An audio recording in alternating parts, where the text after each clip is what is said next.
শুক্রবারের সকালটা আসলে কোথা থেকে শুরু করব বুঝতে পারি না। সারাদিন শুধু একটাই চিন্তা থাকে যে কখন কি বানাবো, কখন কি খাওয়াবো সেটাই থাকে চিন্তা। আসসালামু আলাইকুম, সবাই কেমন আছেন? আমি তো আলহামদুলিল্লাহ আপনাদের দোয়া অনেকটা ভালো আছি। ওই যে দেখছেন যে আমি সকালে ঘুম থেকে উঠে যখন নাস্তা বানাতে চলে গেছি রান্নাঘরে, তো এর মধ্যে ওর বড় বাবা মানে আমার হাজব্যান্ড বাজারে চলে গিয়েছে আজকে আমার দেবরের ছেলেকে নিয়ে, এবং আজকে আমার মেয়েকে নিয়ে গেছিলো যেহেতু ওরা একটু বাইরে নাস্তা করবে। আমাকে বলে বের হয়নি। তো আমি ঘুম থেকে উঠে যখন ওদেরকে পাচ্ছিলাম না, তা আমার আজকে একটু উঠতে দেরিও হয়ে গিয়েছিল। তো আমি ফোন দিয়েছিলাম, ও বললো যে ওরা বাইরে নাস্তা খাবে। তো যাই হোক, ওরা বাইরে চলে গেছে, আসার সময় বাজারগুলো নিয়ে আসছে। আর আপনাদেরকে দেখাচ্ছি যেটা, এই যে দেখেন, আমি আপনাদেরকে বলেছিলাম যে আমার হাজব্যান্ড মানে কখনো কিছু এখনও পর্যন্ত দেখে কোনো জিনিস কিনতে পারে না এবং সবসময় ঠকে আসে। তো আমি বাঙ্গিটা দেখে আমার খুব রাগ উঠছিল, মানে আমি প্রকাশ করলাম না। আমি তাকে ডেকে বললাম যে এটা আপনি কী এনেছেন। বললো যে এটা ভালো হবে, জুস বানিয়ে খেতে ভালো হবে। তো যাই হোক, আমি আর কিছু বললাম না, কথা বাড়ালাম না। তো এখানে দেখছিলাম কিছু কাঁচা আম ছিল, তো কাঁচা আমগুলো আমি একটু চেক করে নিচ্ছিলাম যে ভালো না খারাপ, এটা একটু দেখার বিষয় আছে। তো আমি একটু ভালো মতো চেপে দেখছিলাম যে একটু নরম নরম লাগছিল, কারণ এই দিনে কিন্তু নরম আম থাকার সম্ভাবনা একদমই কম ছিল। তো যাই হোক, জিজ্ঞেস করলাম, বলো যে নরম আর শক্তের মাঝামাঝি আছে। তা আমি এটাও ছেড়ে দিলাম, কিছু বললাম না। আর এখানে আমি রান্নাঘরের জন্য কিছু টুকটাক আমার ওয়াশিং করার কিছু জিনিসপত্র দরকার ছিল, তো আমি তাকে বলে দিয়েছিলাম, তো সে এগুলো নিয়ে আসছে। তো যাই হোক, এটা কোনো রকম আমি চালিয়ে দিতে পারবো, সমস্যা হবে না। তো আমি দেখছিলাম, আমি তাকে জিজ্ঞেস করেছিলাম যে আমি তো আপনাকে অন্যটা আনতে বলছিলাম, আপনি এটা আনছেন কেন? তো বললো যে এটা নতুন, ইউজ করে দেখো, ভালো হতে পারে। তো যাই হোক, আমি এগুলো সব একে একে সব বের করে নিচ্ছিলাম। তো বের করার পরে এক পর্যায়ে দেখলাম যে মানে মাছও দেখা যাচ্ছে, কারণ যেহেতু আমি ফ্রিজ থেকে মাছ মুরগি এগুলো বের করে রেখেছিলাম অলরেডি যে আমি রান্না করব। আর এখন যেহেতু সে আবার এগুলো নিয়ে আসছে, তো এখন আমি আর কি করব। তো আমি প্রথমে মুরগির পাগুলো দেখে আমি বুঝে ফেলছি যে আমার মিউর জন্য আনা হয়েছে। তো এটা দেখে মনটা ভালো হয়ে গেল। আর সব মাঝে মাঝে সে আমার মিউটার জন্য মাছ বা এগুলো নিয়ে আসে, আর আমার মিউ মুরগির পা ভীষণ পছন্দ করে। তো আমি দেখে তাকে থ্যাংক ইউ বললাম। তো যাই হোক, আমি সাথে সাথে কিন্তু মুরগি কিছু পা সেদ্ধ বসিয়ে দিলাম আমার মিউটার জন্য। আর এখানে দেখা যাচ্ছে যে বাচ্চাদের জন্য চিকেন নিয়ে আসছে, বাট আজকে চিকেন রান্না করব না। আজকে দেখবেন কি কি রান্না করছি এবং সবটাই কিন্তু আপনাদের সাথে শেয়ার করব। আর এখানে দেখা যাচ্ছে, দূর থেকে দেখা যাচ্ছে যে মাছ দেখা যাচ্ছে। তা আমার তো ওই মাছটা দেখেই মানে মানে একটু ভয় লেগে গিয়েছিল, কারণ এটা ছিল একদম ফলি মাছ। আর ফলি মাছ তো আমরা হাউস ওয়াইফ যারা আছে তারা দেখলে আমাদের একটা আতঙ্ক শুরু হয়ে যায়, কারণ এই মাছটার আঁশ ছাড়াতে অনেক কষ্ট হয়। তো আমি এটা সহজ বুদ্ধিতে করেছিলাম, এটা আমি নেওয়ার সাথে সাথে এটা আমি পানিতে ভিজে রেখেছিলাম যাতে খুব সহজে যেন আঁশটা উঠে আসে। তো যাই হোক, মাছগুলো ফ্রেশ ছিল এবং তাজা ছিল, মাছগুলো ভালো লেগেছিল। তা আমি জিজ্ঞেস করলাম আমার হাজব্যান্ডকে যে এটা কীভাবে খেতে চান। সে বলেছে যে আমি খাবো, কোপ্তা খাবো। তো ঠিক আছে, তাকে বলতে না, আমরা পরিবারের সবাই মিলে কোপ্তাটা খাবো। তো যেদিন খাবো অবশ্যই আপনাদের কাছে সেটা শেয়ার করব।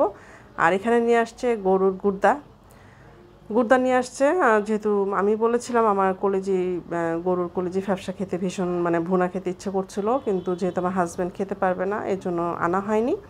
তো যাই হোক, এখানে গুর্দা আমি রান্না করব আজকে। আর এখানে বাচ্চাদের জন্য বড় একটা পাঙ্গাস মাছ কাটিয়ে আনা হয়েছে, যদিও বা পাঙ্গাস মাছটা বড় ছিল। আর আমাদের বাসায় যেহেতু পাঙ্গাস মাছ আনা হয় না, খুবই কম, অনেক কম, তো অনেক দিন পরেই মাছটা আনা হয়েছে। আর এখানে টুকিটাকি যে বাজারগুলো দেখছেন সবই নিয়ে আসছে।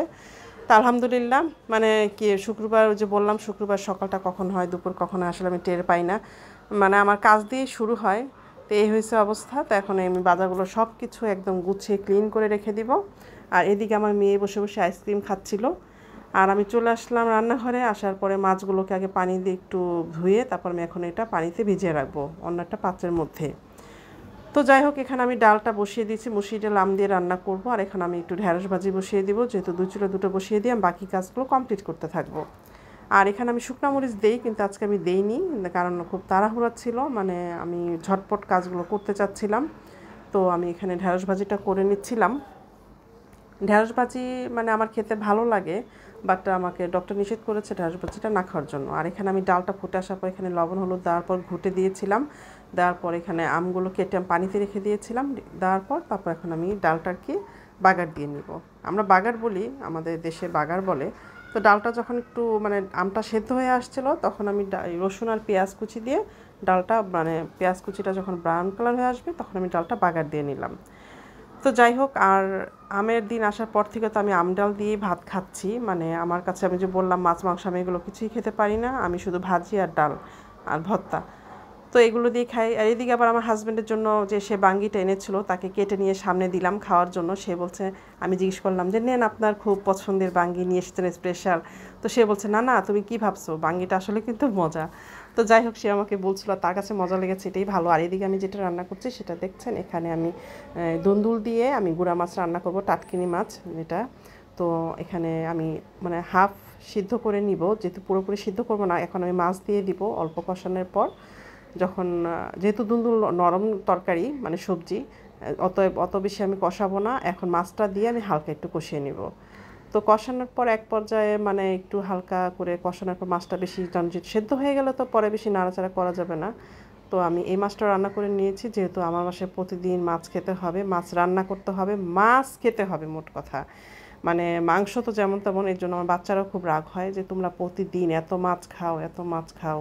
তো এখানে ভাতটাও বসিয়ে দিয়েছি, ভাতটা হচ্ছে, আর এখানে মাছটাও কষানো হয়ে গেছে। আর এখানে একটা কিন্তু জিনিস হয়েছে, সেটা হচ্ছে আমি কিন্তু মাছের মধ্যে কোনো এক্সট্রা পানি দিইনি, এই দুন্দুল থেকে যে পানিটা আসছে সেটা দিয়ে কিন্তু আমার তরকারিটা রান্না হয়ে গেছে। তো যাক আলহামদুলিল্লাহ, মাছটাও হয়ে গেছে, ভাজি হয়ে গেছে, ডাল হয়ে গেছে, ভাতটা হচ্ছে। আর এদিকে মেয়ে আমাকে বলছে আমাকে মিল্কশেক বানিয়ে দাও। তো আবার চলে আসলাম এখানে। এখানে এসে আমার ঘরে যে এই দুধ ছিল, তারপরে এই আইসক্রিম ছিল চকলেট ফ্লেভারের, তো সেটা নিয়ে আমি চিনি দিয়ে আমি বরফ কুচি দিয়ে আমি মেয়েকে একটু বানিয়ে দেওয়ার চেষ্টা করলাম। মেয়েকে না, অবশ্য আমরা খেয়েছি, সবাই মিলেই খেয়েছিলাম। তো যাই হোক, আমার বাসার সবাই কিন্তু এর মধ্যে নামাজে চলে গেছে, ওরা কেউ বাসায় ছিল না। তো এদিকে আমি মেয়েকে এটা বানিয়ে দেওয়ার জন্য চলে আসলাম, এটা বানিয়ে দিচ্ছিলাম আর বলছিলাম যে শুক্রবার আমার এমনিতে কাজের প্রেশার থাকে বেশি, আর তুমি এর মধ্যে আমাকে বলছো এটা বানাতে, এটা তো কালকেও তুমি খেতে পারতে। এর আগে কিন্তু বলে রাখছি যে আমি এটা বানানোর আগে কিন্তু আমাদেরকে আমের জুস খাওয়া হয়েছে, বাঙ্গির শরবত খাওয়া হয়েছে, কিন্তু তারপর আবার এখন মিল্কশেক খেতে হবে। তো যাই হোক, মেয়েকে করে দিচ্ছে, একটা মেয়ে বলে কথা, কারণ মেয়ের কথার মানে মেয়ের কথার যে আবদারটা সেটা সবার উপরে। আর মেয়ে মানুষদের আসলে কন্যাদের বেশি করে ভালোবাসতে হয়, ছেলেরা তো বাহিরে যায় 10 জনের সাথে উঠা বসা করে, ছেলেদের তো আছে, কিন্তু আমি মনে করি মেয়েদেরকে আসলে বেশি ভালোবাসতে হয়, ভালোবাসা দিতে হয়। তো যাই হোক, এখানে মিল্কশেকটা হয়ে গেছে, এত ইয়ামি ছলে মানে খুব এত মানে মানে কি বলে, আমার কাছে খুব ভালো লেগেছিলো আর কি খেতে। তো যাক, বরফ কুচি দিয়ে মানে একদম ঠান্ডা ঠান্ডা মিল্কশেক খেতে তো অনেক ইয়ামি হয়েছিল। তো এটা আমি আমার মেয়েকে ঢেলে দিলাম খাওয়ার জন্য। তো মেয়ে খাওয়ার আগে অবশ্যই আমাকে দিয়েছিল যে আম্মু আগে তুমি টেস্ট করো, তারপর আমি খাবো। তো যাই হোক, ওর বাবার জন্য রেখে দিয়েছে, সবার জন্য রেখে দিয়েছে, আমিও খেলাম, আলহামদুলিল্লাহ অনেক ভালো লেগেছে। তো আবার এখন চলে আসলাম রান্নাঘরে, সেটা হচ্ছে এখন আমি গুড়দাটা ভুনা করে নিব। এখানে সব রকম মশলা দিয়ে দিয়েছিলাম, এখানে ছিল হচ্ছে পেঁয়াজ কুচি, মানে তেলটা তো অবশ্যই ছিল, তো তেল ছিল, তেল গরম হওয়ার পর পেঁয়াজ কুচি, আদা রসুন বাটা, ধনিয়া গুঁড়া, জিরা গুঁড়া, হলুদের ফাঁকি, মরিচের ফাঁকি, লবণ, এভরিথিং, এলাচি, দারচিনি যা ছিল সব দিয়ে আমি ভালো মতো কষিয়ে তারপর আমি গুড়দাটা মানে কেটে রেখেছিলাম, ধুয়ে ঝরা দিয়ে রেখেছিলাম, দিয়ে দিলাম। তো এটা আমি অনেকক্ষণ কষাবো। আর এদিকে আমার চিন্তাটা পড়ে আছে যে ওই যে সেখানে আমার ফলি মাছগুলো কাটতে হবে, মানে একটার পর একটা কাজ আছে আছে, টেনশন করতেই হচ্ছে। আমরা হাউস ওয়াইফ, আমাদের কোনো ছুটি নেই, মোট কথা আমাদেরকে সর্বক্ষণ কাজের মধ্যে থাকতেই হবে। তো যাই হোক, এখানে আমি কষানোর জন্য মানে নাড়াচাড়া করছিলাম। তো কষানোর পর আমি একটু ঢেকে দিব, এভাবে সিদ্ধ হতে থাকবে। সিদ্ধ হচ্ছে দেখেন, হওয়ার পর যখন কষে আসছে তখন মানে মানে একদম অর্ধেক হয়ে গেছে আর কি, মানে আগুনে সিদ্ধ হওয়ার পরে। তো যাই হোক, আমি এইভাবে রান্নাটা কমপ্লিট করে নিব। আর এদিকে আমার হাজব্যান্ড, আমার ছেলে, ওরা সবাই চলে আসছে নামাজ পড়ে চলে আসছে। তো রান্নাটা আমার কমপ্লিট হয়ে গেছে অলমোস্ট। তো দেখেন কত ইয়ামি হয়েছিল খেতে, খেতেও কিন্তু অনেক ইয়ামি হয়েছিল এবং অনেক লোভনীয় হয়েছিল আমি জানি। আর সবাই আমরা একত্রে খেয়েছি, আলহামদুলিল্লাহ অনেক ভালো লেগেছে। আর এখন আমার চলে যেতে হবে আমার মাছের কাছে, এটা তো দেরি করা যাবেই না, কারণ মাছ আমার জন্য ওয়েট করছে, আমাকে বলছে তুমি আসো আমাকে কাটো। তো চলে আসলাম আমি ফলি মাছের কাছে, এখানে এসে মাছগুলো কাটছি আর জীবনযুদ্ধ করছি, কিছু করার নাই, কারণ হাজব্যান্ড এসে ভাত খেতে গেলে অবশ্যই কাজ করেই খেতে হবে, সে বসে বসে খাওয়াবে না। তো যাই হোক, আমি এখানে চলে আসলাম মাছগুলো কাটতে। তো আমার ভিডিও যদি আপনাদের ভালো লাগে তাহলে আপনারা অবশ্যই লাইক করবেন, কমেন্ট করবেন, সাবস্ক্রাইব করবেন, পাশে থাকা বেলটি টিক করে দিবেন, আর বেশি বেশি করে আমার ভিডিও দেখবেন। আর হ্যাঁ, আমি কিন্তু ফলি মাছগুলো দিয়ে কোপ্তা বানাবো। আর মাথাগুলো কি করব, মাথাগুলো আমি ভেজে উস্তা বা করলা যেটা হোক আলু দিয়ে রান্না করে দেব। তো এই হয়ে গেছে আমার মাছ কাটা। আপনারা সবাই ভালো থাকবেন, সুস্থ থাকবেন, আল্লাহ হাফেজ।